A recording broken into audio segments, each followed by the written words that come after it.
जलियांवाला नरसंहार क्या है? आखिर कितने लोगों को इसमें अपनी जान गंवानी पड़ी थी? इसकी जांच के लिए बना हंटर आयोग क्या है? आइए जानते हैं इस वीडियो में।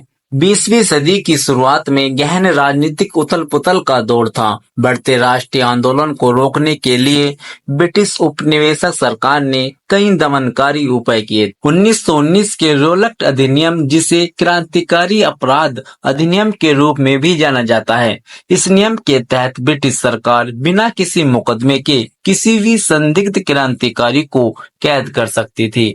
इसीलिए इसे काला कानून भी कहा गया है। इस कठोर नियम के कारण पूरे भारत में व्यापक आक्रोश और भारी विरोध प्रदर्शन हुए।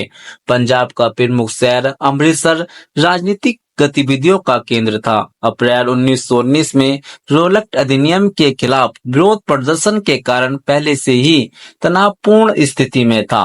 स्थिति तब और खराब हो गई जब भारत के दो दिग्गज क्रांतिकारी डॉक्टर सैफुद्दीन और डॉक्टर सत्यपाल को 10 अप्रैल 1919 को गिरफ्तार कर लिया गया। गिरफ्तारी के कारण प्रदर्शनकारियों और ब्रिटिश सरकार के अधिकारियों के बीच हिंसक झड़पें हुई, जिसके कारण कई मौतें और कई लोग घायल हुए।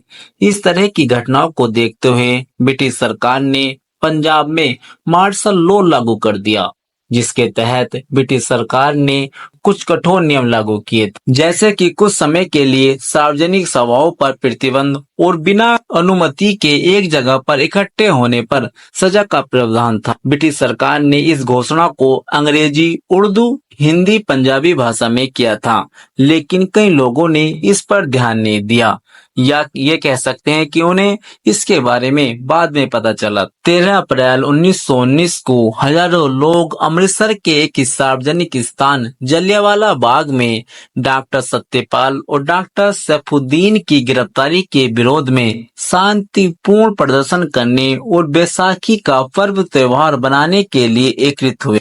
इस सभा में विभिन्न क्षेत्रों के पुरुष, महिलाएं और बच्चे शामिल हुए थे, जो शहर में मार्शल लॉ लागू होने से पूरी तरह अनजान थे। उपस्थित कई लोग पहले स्वर्ण मंदिर में पूजा कर चुके थे और घर जाते समय बस बाग से गुजर रहे थे। बाग 6 से 7 एकड़ का एक खुला क्षेत्र था, जो चारों ओर से 10 फीट ऊंची दीवारों से घिरा हुआ था। इसमें 5 द्वार थे, जिसमें पहले से ही कई पर ताले लगे हुए थे।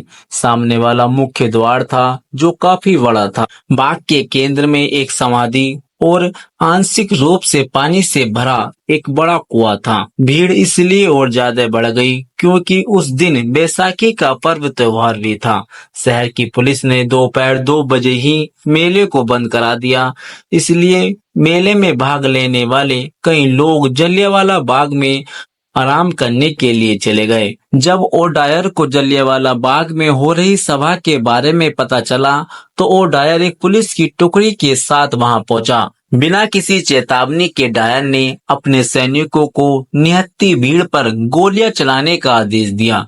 गोलियां लगभग 10 मिनट तक चलती रही, जिसमें सैनिकों ने सीधे भीड़ के सबसे घने हिस्से और कुछ निकास दीवारों को निशाना बनाया। इस हमले में बूढ़े, बच्चे, पुरुष, महिला सब पे गोली चलाई गई। इस हत्याकांड के परिणाम स्वरूप सैकड़ों लोगों की मौत हुई और हजारों लोग घायल हुए। आधिकारिक ब्रिटिश रिपोर्ट में लगभग 380 मौतें और 1200 से ज्यादा घायलों का दावा किया गया था, लेकिन भारतीय अनुमानों के अनुसार मरने वालों की संख्या 1000 से अधिक और घायलों की संख्या अनगिनत बताई गई है। यह हत्याकांड इतना बड़ा था कि पूरा भारत इसका शोक बना रहा था। ब्रिटिश सरकार ने शुरुआत में ओडायर के कार्यों का बचाव किया, लेकिन उसे भारत के भीतर और अंतर्राष्ट्रीय स्तर पर भारी दबाव का सामना करना पड़ा। इस घटना ने भारतीय राष्ट्रीयवादियों को एकजुट किया। भारतीय लोगों के गुस्से के जवाब में ब्रिटिश सरकार ने घटना की जाँच के लिए हंटर कमीशन का गठन किया। हंटर कमीशन ने जब जनरल डायर से पूछताछ की, तो उन्होंने अपना बचाव करते हुए कहा कि विद्रोह को रोकने के लिए यह सब कुछ आवश्यक था। हालांकि आयोग ने डायर के कार्यों की निंदा की और उसे अमान्य बताया। इसके कारण उन्हें ब्रिटिश सेना से निकाल दिया गया। हालांकि बाद में उधम सिंह ने ब्रिटिश जाकर उनकी हत्या कर दी थी। दोस्तों, अगर आपको मेरी वीडियो अच्छी लगे तो प्लीज वीडियो को लाइक, शेयर, कमेंट करना ना भूले। धन्यवाद। मिलते हैं अगली वीडियो में।